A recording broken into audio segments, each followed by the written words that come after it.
來看這條新聞，伊可能唔知影什麼是自由的滋味，自由的前提就是袂當違規。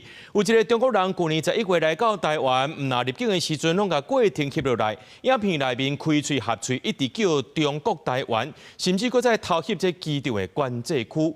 移民署表示講呢，有掌握到這個中國人的身份，已經限制伊2年來袂當來台灣。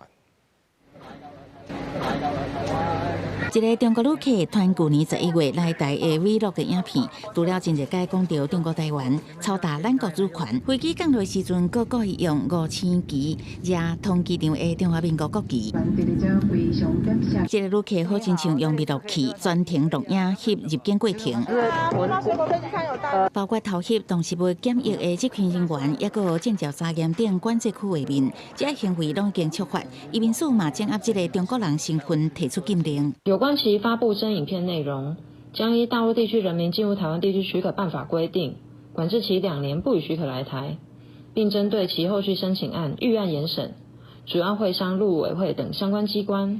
移民署講，各個國際機場證照查驗區攏有設嚴禁翕相加暫停使用手機的警示標語。同機場現場嘛看會到旅客檢疫區、護照查驗區攏有打禁止攝影。機場管制區包含安檢區、證照查驗台、海關查驗攏袂使翕相。隨便翕敏感畫面，恐驚違反入出國加移民法，違反規定的會當處暫時留置。不可取啊！對啊，就。查資料，禁止他入境啊！不管在大陸在哪邊都不能拍攝嘛，那你在這裡當然就更不能拍攝啦。所以是不贊成這種行為。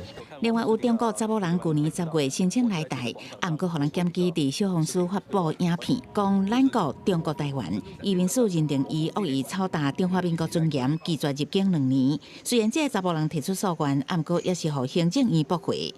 記者綜合報道。